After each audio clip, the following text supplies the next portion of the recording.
Good afternoon, everyone. I'm Chris O'Day, the Director of Marketing at LGA, and it's my pleasure to welcome you to our webinar today, Cybersecurity Unlocked, Protecting Your Business and Ensuring Compliance for 2024. Our webinar, a joint collaboration between LGA and RSM, is designed to inform you about strategies and resources to help your business be protected from cyber threats, also help you be aware of ADA website compliance, and so that you do not get involved in a costly lawsuit because your website isn't ADA compliant, also let you know about recent SEC rulings affecting businesses. So again, here's a glimpse of what we'll be covering today. In section 1, our speakers will be discussing keys to crafting an effective cybersecurity plan for your business in 2024. In section 2, we'll be looking at identifying blind spots in your cybersecurity plan, things that may sink the ship if you don't pay attention to them and where you may want to address concerns sooner rather than later. In section 3, we're going to be going over new SEC rules in ADA website compliance. Before we begin, I'd like to remind you to please submit your questions as they arise in the Q&A function in Zoom, which I'll be moderating. Now, a little bit about our firm. LGA is an independent New England-based CPA and business advisory firm that helps owner-managed businesses achieve what's next. We offer a full breadth of services, including tax, audit and assurance, business advisory services, outsourced management, accounting services, valuation services, and forensic accounting services, and also fractional CFO services. We are also proud members of the RSM Alliance, which gives us access to the tools and resources of the 5th biggest accounting firm in the world. And we're happy to have 2 of our RSM colleagues here today as speakers. Now, let me introduce our esteemed speakers for today's webinar. First, we have Ken Siegel, my friend, and he's also the Managing Director of Business Advisory Services at LGA. Ken and his team work closely with business owners of all sizes to maximize enterprise value and minimize risk throughout the business's lifecycle. If you have any questions for Ken or any of the other speakers today, their contact information is available right here. Please reach out to them with any questions you may have. Now, our next speaker is Anthony Catalano. Anthony is the National Cyber Lead for Private Equity and Family Offices at RSM. Anthony brings over 18 years of experience in advising top-tier healthcare and technology organizations in information security. He specializes in creating strategies that align with organizational goals while tackling regulatory challenges. Next, we have Dave Collins. He's the Manager of Risk Consulting at RSM. With over 35 years of experience in IT governance, risk security, privacy, and compliance, Dave offers a wealth of knowledge, and his expertise span across financial, insurance, retail, and healthcare sectors. And Dave is known for his exceptional advice in IT and organizational risk. The first section, I'm going to hand it over to Anthony and Dave to have a conversation about crafting an effective cybersecurity plan. But I want to ask the first question. Dave, say if I'm in a certain sector, whether it's healthcare or tech, how can I go about crafting my cybersecurity plan if I'm starting at zero? You can look at other frameworks that are out there that are considered to be standardized and will help build out a plan, and some of them even industry specific. So things in the healthcare space, things like HITRUST or the HIPAA regulations. In retail space, PCI regulations come into play quite a bit. So it's not like there's something you just have to make up on your own. There's a lot of good input and a lot of good resources out there to start figuring out the what's and the whys. The real, I think, challenge of it comes then from applying that to your organization. You can't, kind of to your point, you can't boil the ocean, right? We've got to do something that is accomplishable by our organization, that we can maintain, that we can manage, and that we can grow over time. We can't step beyond our abilities. So looking at things like, do we have the resources and the knowledge internally to do some of this? Do we want to work with a partner? Do we want to bring in outside resources to help us build some of this stuff out? All of that becomes kind of fair game for the questions, right? And then as you start to build the plan out, looking at things like how our organizational risk and what our risk posture and our risk tolerance will allow us to take on, right? That's going to help shape the overall program. What are the business initiatives? How do we align the program and what we're going to do from a cybersecurity point to not be a blocker to the business, but to be an enabler of the business, right? To drive efficiencies, to drive technological advancement. to make us look really good to partners and investors and customers that want to do business with us because they feel safe doing business with us. They understand what we're doing. So it really requires taking kind of that holistic approach to looking at not just the cybersecurity. We have to understand the environment. We have to understand the nature of the business, the type of stuff that we're doing where cybersecurity is going to come into play, especially if there's data implications, and then building a program out around that that makes sense to the organization, but also is able to check the boxes from a cyber insurance plan, from an investor plan, from a regulatory, if that's applicable, any of those kind of areas. So it's really getting that kind of holistic understanding of the moving pieces and then figuring out what's the right fit. So Dave, I think you brought up a really good point while you were talking. Developing risk tolerance, right? So when you have an organization, like how do we develop our risk tolerance as an organization? Because I start to work with organizations all the time, and so do you, where they're like, make us like a bank. We want to be like, like JP Morgan, right? And when you come back to me, you say, well, you're gonna have to spend a lot of money to do that, right? So walk me through how an organization develops their risk tolerance, what that looks like, and then how do you execute on it a little bit? So risk tolerance can be a really kind of sticky area to tackle, right? Because everybody's got a different approach in terms of how much risk we're willing to accept or how much risk we're wanting to shift. Um, you know, banks surprisingly tend to take on a little bit more risk than most because they're usually cash flush. They've got kind of that buffer, if they will, where we may not want to invest it. We'll hold that cash, and if something happens, we can, we've got that outlay that we can make. But other organizations, it's really that fine line of defining what's the real impact here, right? If an event happens, what's the technological impact? What's the impact to our day-to-day operation? What's the impact to our appearance and our reputation outside the organization, right? If we think back to some of the big incidents that happened when we saw a real uptick in malicious cybersecurity activity, right? We go back to the Target breach or the Home Depot breach, right? These are big companies that have significant investment in their cyber programs. Could they have made more? Sure, but they looked at what are we doing? Does it align with our business model? And do we feel that where the potentials are, we can cover that in an acceptable fashion, right? At an acceptable spend level. The problem organizations get into with that is they're very closed-minded about it. They don't bring in maybe an outside set of eyes or another opinion to help them look at areas where there could be risk that they're not even aware of, right? So a lot of the things that we see on a regular basis, organizations are focused on, hey, I need to get this new tool or ransomware or this cyber thing or that cyber thing.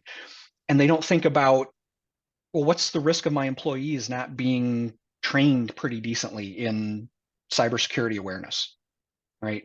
What's the risk that I don't use multi-factor authentication and we've got simple passwords? I've got a firewall. I've got tools that are going to tell me somebody's trying to get into my network. But what's the risk of, well, my general security controls are kind of lax, right? So yeah, we see a lot of those organizations that come in with the mindset of, oh, we want to be really secure until they see the price tag that goes with it. And then that story changes really quick. And then that risk scale or that risk weight becomes very apparent. Yeah. One really interesting example that I heard earlier this year, Dave, was and we talked about this a couple of days ago. For life sciences companies that are going through clinical trial, right? One risk that came up that nobody had thought of before, I certainly hadn't crossed my mind, was the risk of unblinding a clinical trial. So if you can compromise that organization and unblind a clinical trial, you can potentially destroy anywhere between 2 and 10 years worth of research. And how impactful is that to an organization? So one thing I always encourage organizations and executives to do is kind of think like, what are these worst case scenarios? Is it we can't produce our product? Is it we lose clinical trial data? What are those scenarios that you are really, really concerned about? brainstorm those with a third party that sees this kind of activity all the time, aggregate those and start to build your defenses based upon that. What are your thoughts on that, Dave? Well, it's not an exact science, right? If we look back even 3 to 4 years, there's companies in Texas, right? Now, when we think Texas, we think, okay, there's hurricane problems, there's potential for rainfall, there's potential for these things.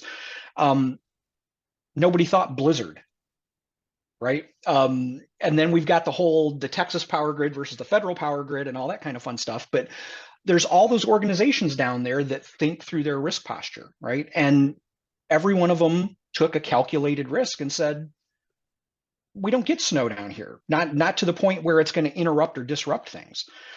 And then a blizzard hit, right? It completely out of the ordinary circumstance, but it took businesses offline for 2 weeks, right? There was a significant impact to that. Was it something every business could have addressed? Maybe, maybe not. But at some point, somebody's probably thinking through in our disaster recovery procedures and our business continuity procedures, should we spend for a generator? Do we have redundant connectivity? How would we address if the building got leveled, the power went out for whatever, right? Snowstorm, whatever the cause was. You've got people out there that go, oh, well, hey, we're in the cloud. The cloud doesn't go down. And then the AWS entire West Coast went down for 3 days a couple of years ago. What was the impact of that, right? Did anybody internally to the organization say, well, yeah, it's a minute chance of happening, but if it happened, what do we do? What's the impact to us? Is it worth us spending an extra $1,000 a month to have some redundancy somewhere, or are we putting all of our eggs in that basket on the hopes that it'll never happen? Right? It becomes a very challenging discussion. The smallest thing that you don't expect to happen, if you haven't thought about it, if you haven't discussed it, can set your business back weeks, months, years, or in some cases, completely shut you down. Great points, Dave. So as you're making those risk-based decisions, right, you're starting to move your cybersecurity program forward. How do you measure the success of the program? So if I'm an executive, what kind of data am I looking for that tells me that my team's doing the right thing? Visibility for that can come in a number of ways. And it's important to have internal and external visibility to those things, right? So, we're in an industry that is very KPI heavy. We all want to see our fun little graphs and our measurements and our key performance indicators of this, that, and the other. But it's very important to have very open dialogue and communication internally in your organization, right? Not just with your workforce, but with your security people, with your IT people. Because a successful security program is not going to be obstructive to the business, and it's not going to create controls that are so onerous to meet that people are going to intentionally try to avoid or work around them. So you have to find that balance of how do we deploy things and how do we do things that we need to do from a security standpoint, that we need to do from a technological standpoint, but that benefit the users and that the users can help drive and maintain. So some of that comes from that communication. Some of it comes from education. We're not always going to be the department of no, but we're also not going to be the department of yes, right? There may be lines in the sand that we have to draw, and we want to bring these people in and say, look, I understand this is going to impact how you do it, but here's why, right? You don't have to agree with it, but if you've got an understanding of why we're doing it, what the bigger impact is, you'll be more likely to buy into it. At the organizational level, monitoring some of that from the technological side, right? Are we seeing positive uptick in our security awareness training, in testing that we're doing with employees? Are we seeing better results in how our IT and security staff are maintaining and operating in the organization? We're seeing less vulnerabilities. We're seeing less breach attempts, less malicious traffic attempts, all of that kind of stuff. And then externally, right? What kind of testing are we doing from a pen testing standpoint, from a visibility standpoint? Where are we getting into those monitoring and metric kind of things where we can put some kind of key points and key finite numbers that we can track and see improvement, right? Things like cybersecurity framework assessments, generalized risk assessments, regulatory risk assessments, even third-party auditors coming in, how you measure up on certain frameworks or certain control sets to take a look and see if you're really kind of walking the walk, not just talking the talk about what you're doing. Excellent. Well, I appreciate your time on this, Dave. I'm going to go ahead and yield the rest of my time over to Ken. He's going to take over for our next section here.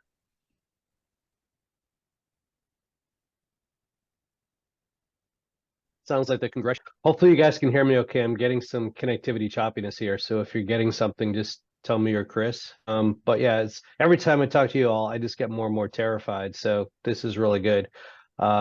Dave, with respect to blind spots, what are some frequent blind spots you're identifying out there that people should be addressing? That's a rabbit hole we could go down for hours.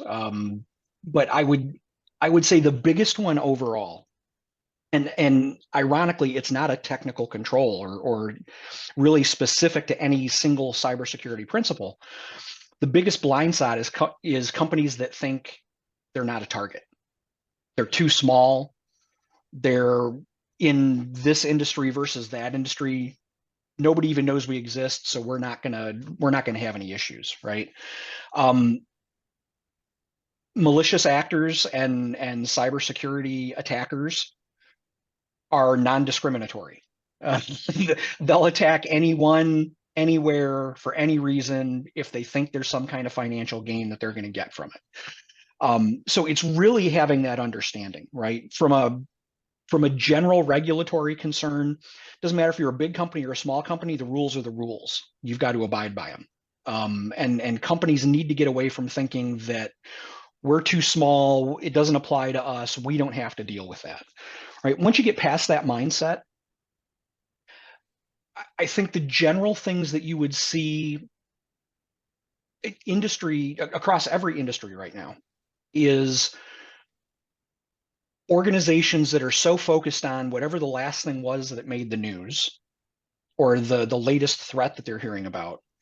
And the blind spot is, are we doing the basics right? Do we have a solid asset inventory of all of our assets in the organization? Because I can't protect what I don't know I have, right? Do we know what all of our data is? Do we know the regulatory rules that potentially impact that data, right? Privacy is ever changing and challenging in the US domestically because we don't have a federal standard, right? We've got every state has the ability to dictate whatever they're going to do, whatever they're going to require from a privacy standpoint. So it's very challenging for an organization to stay on top of that and make sure that they're hitting all of the right requirements for all of the right states where they're dealing with a customer, doing business, holding information about a customer, whatever the case may be, right? Trying to have visibility into all the areas that can impact a cybersecurity program is a mountainous challenge. And blind spots will come from that. Beyond that preparedness, because the bad guys are always smarter than the good guys. So you have your preparedness. What can they do to proactively just kind of see if there is a breach despite that preparedness, or how to be that responder to identify something? Well, it's a great question because, there's the old adage that any problem is solvable if there's enough money, people, or time. And that's one of the big challenges that most organizations have is they don't have, they'll have two, but not all three, right? You have to know your environment. You have to educate your people and empower your people to be able to do the right things. If they know what's going on and they know the controls that they have, if you know where the gaps are in your organization, that's where you put your focus first, right? We operate this way every day. We know this isn't quite where we want it to be, and this is kind of one of the weak spots. So if we want to check to see where there's a potential issue, we're going to start looking at where the weak spots are and what the impact is, and then we'll start branching out from there. Yeah, but well, you and I had talked. I'm sorry. You and I had talked about the horror story I just heard about this week. Was a company that claimed because they found out unbeknownst to them that a bad actor had assumed the identity of this very large corporation, set up a phantom HR department, solicited real live job applicants, took their information to steal their identity, offered them job offers in this company, and individuals involved never existed. Now, I was shocked, but you weren't shocked when I was telling you about it.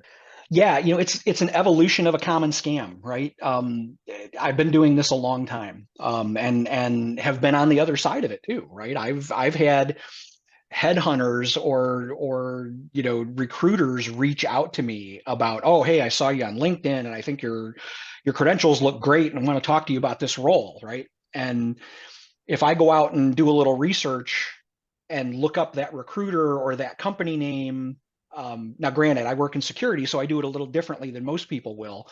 But if I find out the company domain was just registered like 2 months ago, it doesn't quite pass the sniff test, right? The evolution of it is where people used to find a little bit of social information that they could leverage and then look for a relative, a connection to something and say, hey, this person's in trouble. I'm in law enforcement, or I'm Dr. whoever at this hospital, and this person was just delivered to us, and there's money that's owed, or they need to pay bail, or whatever the case may be, right? It's that typical story of, hey, we need you to act immediately. There's an emergency. Something's got to happen. Now, with the proliferation of AI and technology, right, we're seeing it taken to the nth level. I'm sure a lot of people on this call get robocalls, get the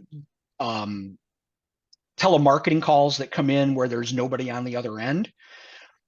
Literally, companies trying to get you to answer, to say something, to get enough of your voice that they can synthesize it and then take that, use AI and socially engineer it. So now they can go after your social circle.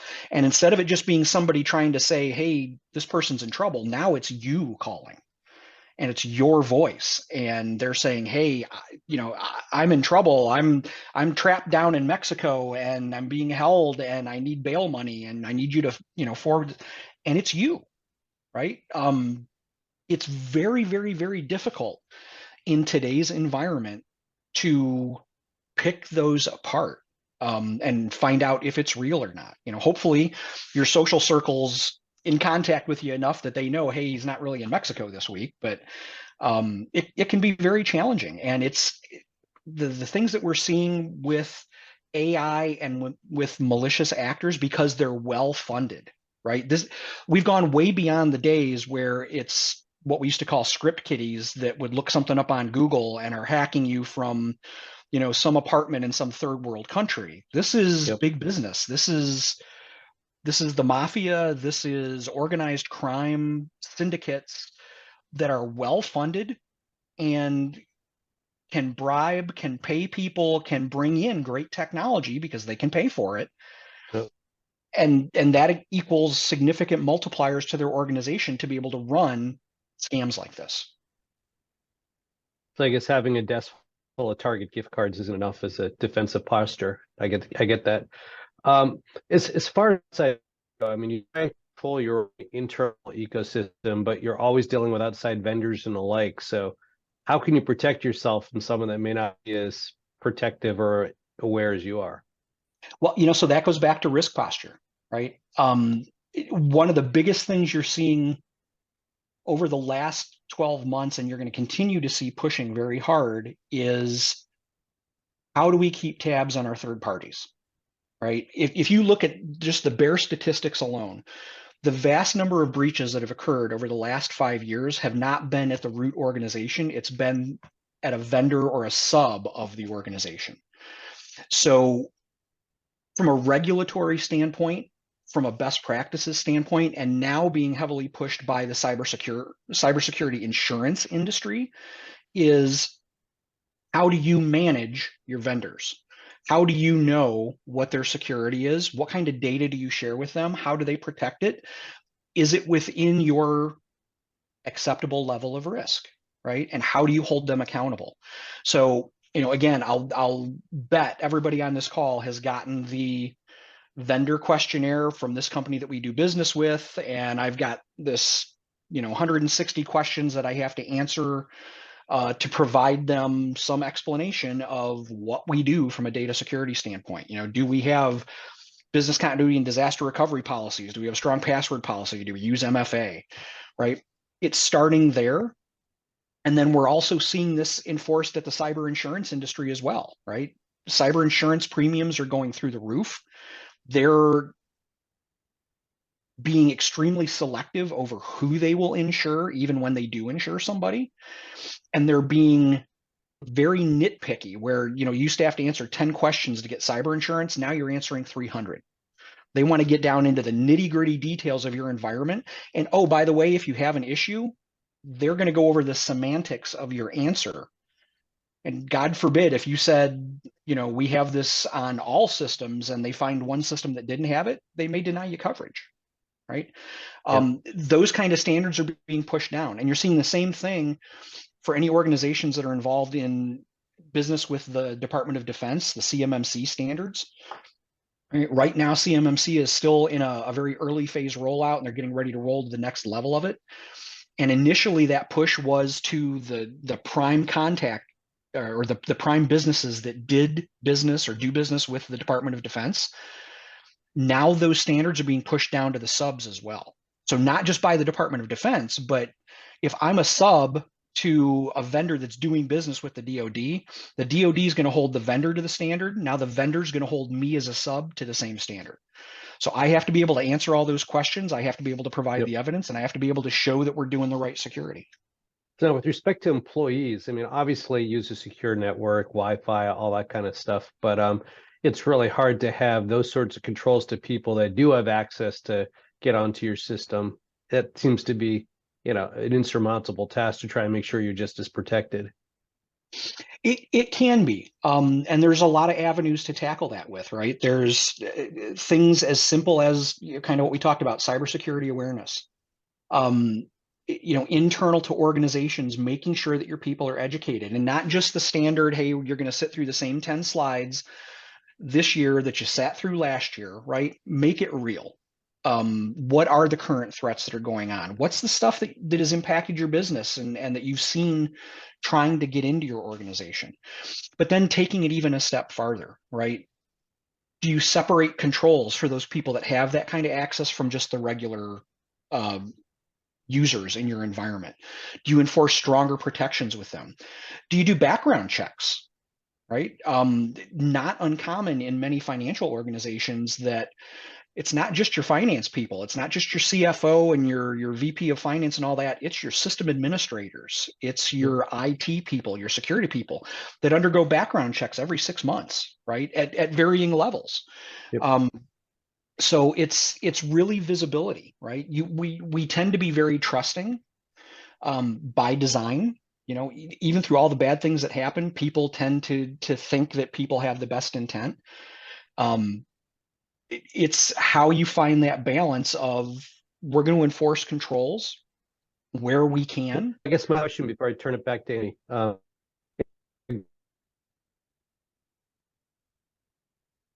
Sorry, you're cutting out a little bit, Ken. Talk some preparedness you can, and you do get hacked. How important is it to have that incident plan in place to happen? Critically important. For a number of reasons, right? Take all the business stuff out of it. I'm a little frozen here. Did you hear me? Yeah, I think you were asking how critical it is, if there's something that happens, to have that incident response plan, that continuity plan, that disaster plan.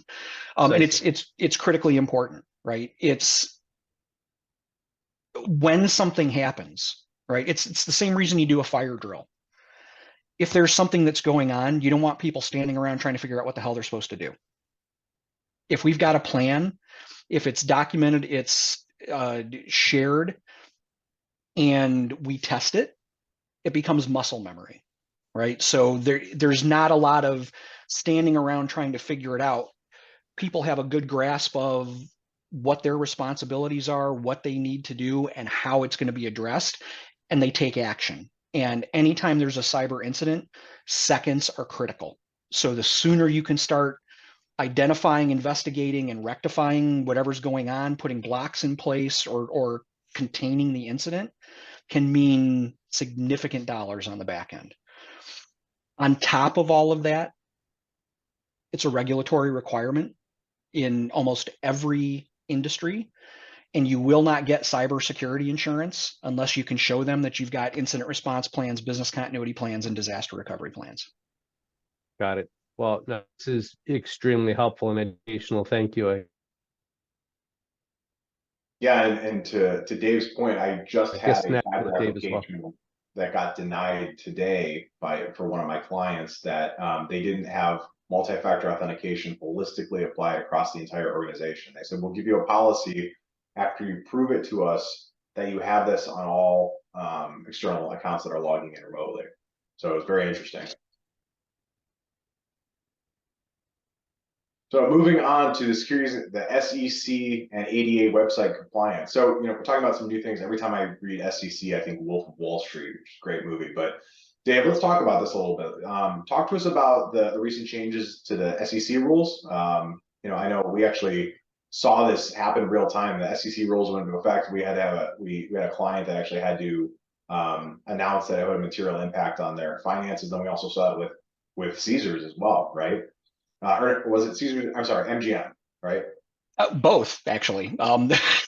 So the difference was that MGM made the news before Caesars did, even though Caesars incident happened before that. Yeah, exactly. So Chris, if you want to drop down to I think it's slide 14, we'll flip the order on these. So everybody should be familiar, if you're in a public company, with the new SEC rules. And it's not so much that things have significantly changed in terms of what the standards are and what you should be doing, but what the rules are around, or the rule changes are around the reporting and the disclosure, right? So the big term that you're hearing from everybody is the 8K, which is the actual form name that has to be submitted to the SEC, and the timeframes around which those must be submitted in the event of an incident, right? So good intention by the SEC, poor execution. And what I mean by the poor execution piece, Chris, if you want to drop down to the next slide. The requirements around what you have to do, right? These seem pretty straightforward, but where the biggest challenge in any of this comes, and if you go out into the marketplace right now and you look at some of these recent 8K notifications that have been provided from MGM, from Caesars, from any of the other big ones recently, right? That first bullet right there, disclose any cybersecurity incident they determine to be material, right? What is determined to be material in your organization? So this is, if you will, the loophole that is allowing all of these different organizations to file completely different information that really tells you absolutely nothing about what happened in the organization. We saw it with MGM. It was written in such legalese and such broad terms that unless you have a background in cybersecurity or in IT, you couldn't make heads or tails of it. It told you absolutely nothing other than, oh, we had something happen in our environment. Okay, great. How does that impact me? Filing the item within 4 business days of such determination, right? So what is it that triggers the determination? When does the organization officially recognize that we have an issue, right? The longer I can stretch that out, and the longer my corporate attorneys are able to skate the line on that before saying, okay, this is an incident, right? That's what they're going to try to back up to and justify as they go through in any publications and any notifications. And then the last piece, right, requiring registrants to describe processes that you have internally. This is where it gets into the nuts and bolts, right? So this is where, okay, you let us know you have an incident. Now we want to see all the protections that you supposedly have in place, not just the technical aspect of it. I want to see the documentation. I want to see the records. I want to see that you did the audits, that you have the password policy, that you're enforcing these kind of controls, right? So you have to be able to speak to these. You have to be able to show those to the SEC. This is where they can hold them accountable. But the problem is that some of this is going to come so far after the fact that the damage has already been done. Chris, if you'll drop down to the next one, I'm going to show everybody, here's where kind of the ambiguity of the definition comes in, right? So again, I've worked for law firms, have some great friends that are lawyers, but this is the stuff that they get paid to do, right? The definition of materiality from the SEC, it's material if a reasonable person, okay, ambiguous description, what do we consider to be a reasonable person, would consider it important if they're going to make an investment decision or if it would significantly affect publicly available information, right? And any doubts, so one way or the other, should be resolved in favor of the investor. So it's a very ambiguous description, right? Who is it ultimately that makes the decision of if this is impactful to the investors? Again, with the SEC and everything driving behind it, it's all from the money play. So is this going to affect the valuation of the company? Is it going to significantly deter that or change that to the point that this would be significant to somebody investing or doing business inside this organization or with this organization, right? It's not taking into account any of the personal impact or the end user impacts or what it means to the day-to-day of anybody involved.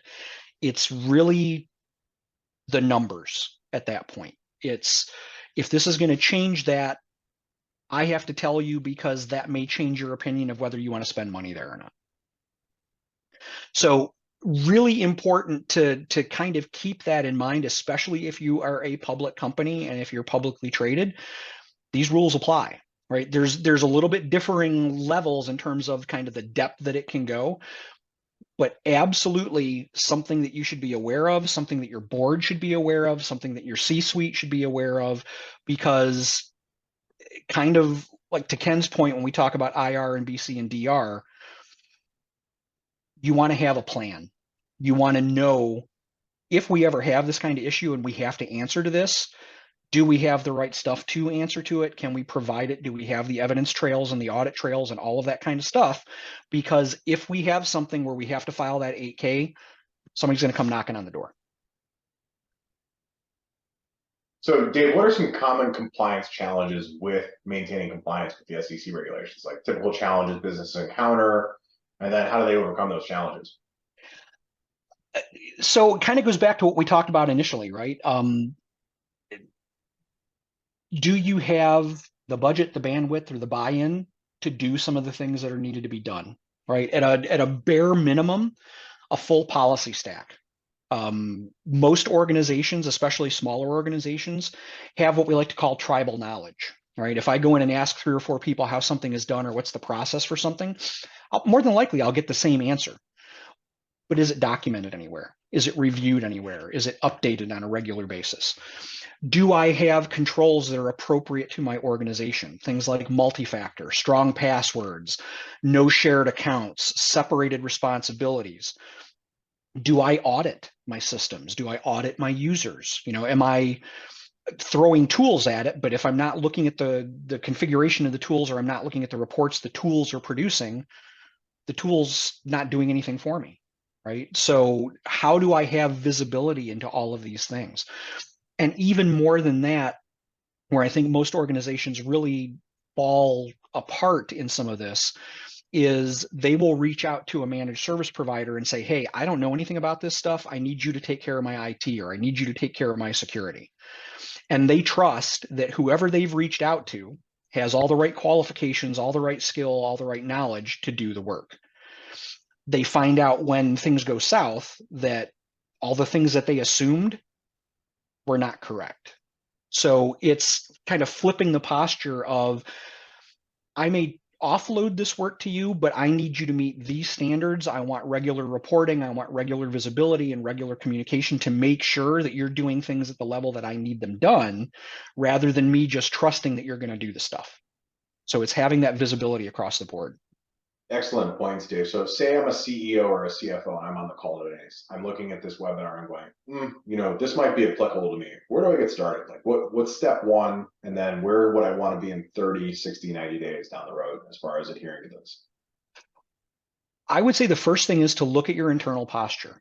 Do you have anybody in your organization, whether it's their job or not, that has familiarity with cybersecurity principles, general IT principles, right? Because that's a starting point. If you don't, plenty of places that you can reach out to: Department of Homeland Security, the Cybersecurity Institute, CISA, MSPs all over the place, different regulatory bodies, consulting firms like LGA, like RSM.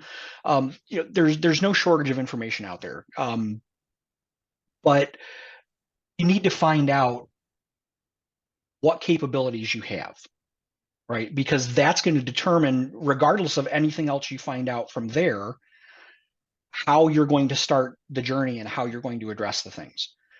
Whether it's bringing it internal or trusting an outside partner to ramp it up faster, you're not going to know everything. So leverage what you do know, work with a partner to get the additional information, and then build that roadmap out. Critically important, 30 days, asset management, inventory, access control for users. Do we know that everybody has the right kind of credentials? And then BC and DR plans, right? Are our backups solid? Do we have good differentiation in the cloud, or do I have offsite backups that I know are protected, right? Because ransomware is a top of mind threat for everybody. Beyond that, it's starting to put processes in place, and there's no expectation from any regulatory body, from any auditor, from anybody else, that you're going to go from 0 to 100% in a month, right? Being knowledgeable, being attentive, and being able to speak to your environment, the good and the bad. I know what we're doing well, and I know what we're not doing so well, but we have eyes on it. We have mitigating controls. We have an improvement plan. We have a roadmap. It's going to improve over these 2 to 3 years. Speaks volumes, right? You never want to get caught having to say, I don't know, to somebody who's asking those questions.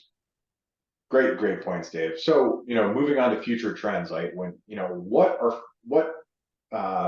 future trends or impending changes should organizations be cognizant of, right? And how this SEC and ADA compliance might apply to them, right? We all talk about, artificial intelligence, right? So what are your thoughts on that area?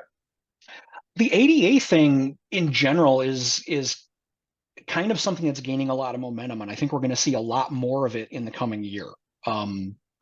There's already cases in front of the Supreme Court right now relating to the applicability and who can call an action against somebody or file a lawsuit against somebody based on violations of the ADA requirements, right? So you can see on the slide that we've got put up, there's really kind of two applicable kind of listings for where the business is, right? If it's a state and local government, federal government type, and then businesses that are open to the public, which is everybody else, right? And the idea is you've got to be accessible to everybody.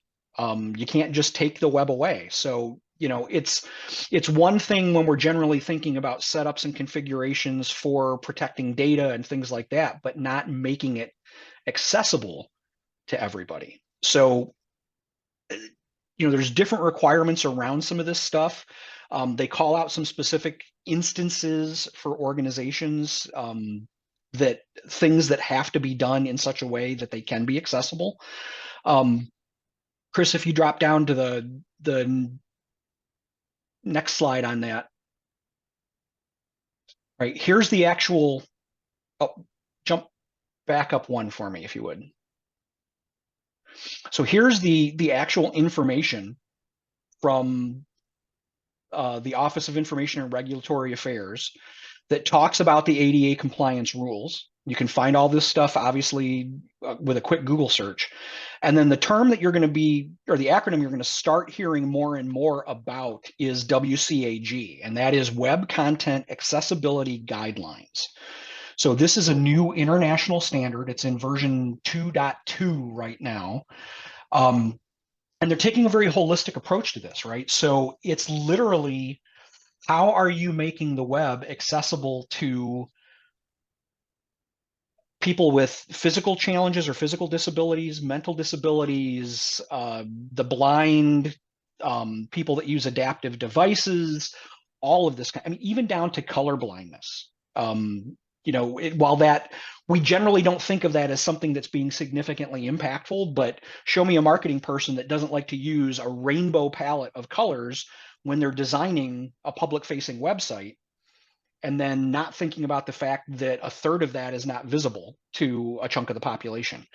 In your day-to-day, if you're using things like M365, Outlook in the cloud, or SharePoint, or all those kind of things, you're probably starting to see some notifications come up in some of your messages when you're creating them about how to make this accessible. Microsoft's already starting to build this stuff in, right? And the beauty of what they're doing with WCAG is it's not just, hey, you got to make sure your stuff does all this, right? They're helping build out design tools and design guidelines and trying to embed the process early on so that people are aware and are thinking of these things as they're going into the process of designing a website, modifying a website, updating, whatever the case may be. This is going to become significantly impactful. Chris, if you go to the next slide, I think the telling thing on this slide, if you take nothing else away from it, if you look at that chart in the bottom right from usable.net, 351 is the number of lawsuits that were filed around website accessibility in the month of November alone. 351 websites, 351 lawsuits, right? Look over on the left. Those are the top 5 lawsuits that are out there right now. Target, Harvard University, Netflix, Winn-Dixie, right? All of these organizations. Case in front of the Supreme Court right now, somebody who is a travel influencer that is blind has been going on hotel corporation websites trying to find out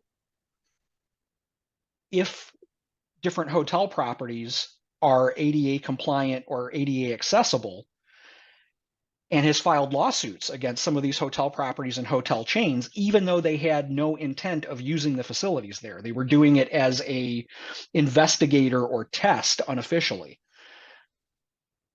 Companies are fighting back. The case is going to the Supreme Court to determine if that's actually a valid lawsuit, that this person who had no intent to use the services but found that they were not compliant can file a lawsuit for that. But the visibility in all of this is starting to snowball. We're seeing a lot of it right now. You're seeing the vast majority of it in state and federal organizations. Universities primarily are already reeling from lawsuits and are having to go through all of their educational systems, all of their websites and things to republish, re-architect, and redesign to make sure that they're compliant and accessible appropriately. So, you're going to see a lot of this stuff. And again,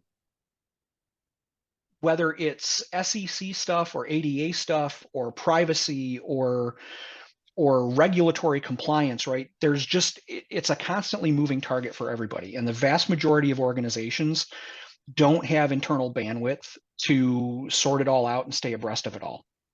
So it becomes really important to get inside and involved with different organizations, both on the web and in person.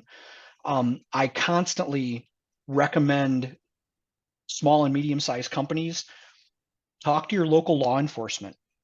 Talk to your local FBI office, whoever they are. Get into organizations like InfraGard, that is sponsored by the FBI. Work with CISA and Homeland Security and different cybersecurity groups, because the more you can broaden the information that you have to draw on, the better educated you're going to be and the more aware you're going to be of a potential issue with your organization, right? The best thing that we can do as a cybersecurity community is share information and work together, because you're not going to know everything. The person next to you is not going to know everything, but they might know a couple things different than you do.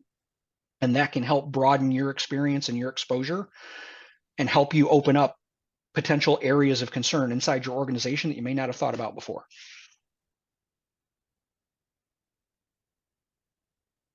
Fantastic. Well, Dave, appreciate your insight on everything. Chris, we'll hand it over back to you. Great. Thank you, Dave, and thank you, Ken and Anthony, for everything today. I have a few questions. First question, something that blew my mind when you said about they're trying to record our voices. We have a question from Dawn that says, should my voicemail message be computer generated to protect my voice profile? You know, it's kind of an interesting thought. You know, it certainly couldn't hurt, but I think then the question becomes, you know, where else can somebody access your voice? You know, for every person that might change their voicemail message to a computer generated voice, you know, do you have a Facebook profile? Do you have pictures or videos that you've posted on your Facebook profile, or what other social media have you used? Is there anything else that your voice could be captured where it could be, you know, identified, tied to you, and then stripped out? It's a hard path to manage, right? Again, I think it's kind of like what we talked about with companies and risk posture. You got to kind of evaluate your risk posture as well. Well, that's a great answer. And it made me double think, because one of my favorite pastimes was messing with those people that would try to call me and scam me. But now that I know they may be using my voice against me, I got to be smarter, I guess, and hang up. Yeah, but you know, if you suddenly have a Scottish accent when you're answering the phone, you know, that may not be a bad thing either. Yeah. So question from Nick, are there small company thresholds that can exempt application of requirements to provide for ADA compliance? I'm not sure if you Not specifically. If you're a public company and you have a public presence on the web, if you're doing business, you cannot exclude clientele based on accessibility issues, right? So, you know, does it mean you're going to be ripe for a lawsuit right out of the bat? Probably not. But, you know, does it start to impact you reputationally if you have a customer who can't use your services and starts to complain because they couldn't access it correctly? You know, possibly. You know, I don't think it's not like the government's going to come down and start going through every website and go, hey, you're not compliant, you're not compliant, you're not compliant, and put you on a timeline to do it. It's more the opposite, right? They're not going to get involved until somebody raises a stink about it. So I think if you look at what your services are, the applicability, the client type of clientele that you have, you know, I think that'll help you define your timeline. But this is also relatively new, or at least to the point where it's now getting visibility. So this is new to web developers. This is new to marketing groups. This is new to web builders and everybody else and how they're going to start addressing these things. It's going to be a journey, right? So again, a lot of it is, I think, more educate yourselves, know what the potentials are, and then make a determination of what we should do and how quickly we should do it. Great. Oh, that makes a lot of sense. And yeah, we're seeing so many more of these that, yeah, we got to be prepared and have those and stay as things evolve. Question, how important is it to train my staff to not fall for ransomware? It's the most, I mean, I'll jump in real quick, Dave. It's the most important thing, right? 80% of the way that we break into organizations is through guessing a password or social engineering attempts. I can tell you the vast majority of breaches that we have responded to through the course of my entire career are social engineering. So I would say if you're going to put your eggs in one basket and you only have two of them, you want to do password complexity requirements, and you want to train your end users. It's absolutely critical. The importance of it cannot be overstated. Yeah, I totally agree, right? I guess the question I would ask back is how much do you like doing business? Because that's, ransomware is something that has the ability to shut your business down, and not temporarily, for good, right? We hear a lot about ransomware. We hear a lot about companies paying ransoms to get their data back. Well, there's also an old saying that there's no honor among thieves, right? Paying a ransom is a gamble. You may get your data back, you may not. But more than that, what's going to be the impact overall, right? Empowering employees to trust their gut a little bit, make educated decisions, right? If something doesn't seem right, doesn't smell right, not passing the sniff test, I'm reading this and it's making the hair on the back of my neck stand up a little bit. Is it going to be the end of the world if I take an extra 30 seconds to ask somebody a question to validate this beforehand, rather than just click on the link? Right. My favorite one is how, people randomly start getting the text messages from the CEO who's in a meeting, and they can't talk on the phone right now, but they need you to go out and buy these gift cards for this Christmas benefit we're gonna give somebody, right? And my first question to somebody is, would the CEO even know who you were if you passed him in the hall? Right? Have you ever gotten an email directly from the CEO before? Why would they suddenly reach out to you now? Right? What are the odds of that? People right now are in such a hurry all the time. It's about efficiency, it's about job performance, it's about all these things, right? And there's a reason why new employees typically get targeted in those kind of things, because they don't have the familiarity. They're trying to look good. They're trying to show they're doing their job well. Hey, I'm a valued resource, so I'm going to respond really quick. I'm going to do this. I'm going to do that, right? And then they have that ping of guilt like 3 minutes after the fact and realize, crap, I screwed up, right? We need to empower people to stop and think for a minute, to ask the question, to double check. And if they double check and the answer is no, this is legit, right? To not diminish the fact that they took the time to question it. We don't want to belittle them. We don't want to, wow, really, you couldn't figure that out on your own? No, this is great. We want to encourage this behavior, because that's how we get better. If we don't ask the questions, it's just going to be more and more and more ransomware, more and more malicious actors. That's great. Thank you for that, Dave. So I want to be respectful of everyone's time. We're at right about 3:29. We're about to be at 3:30. Everyone's contact information is up there: Ken's, Anthony's, and Dave's. If you have any additional questions, please reach out to them. Dave and Anthony and their team, they offer assessments for businesses too, to see where you are at your risk assessment as well. Also, if you have any questions for Ken, please ask them as well. Ken, Dave, or Anthony, any parting thoughts as we close this webinar? I would just educational. It was fun. Thank you, Dave. Thank you, Anthony. The biggest thing is security as a community, right? So ask the questions, reach out. If you just want to bounce ideas around or talk, there's a lot of forums you can do that. Don't try and go it alone. Reach out and get help where you need it. Great. Thank you. And thank you, everyone, today. I will be sharing a recording of this as well, so if you want to go back and listen to any parts. But thank you, and we look forward to seeing you at our next webinar. Thank you. Thanks very much.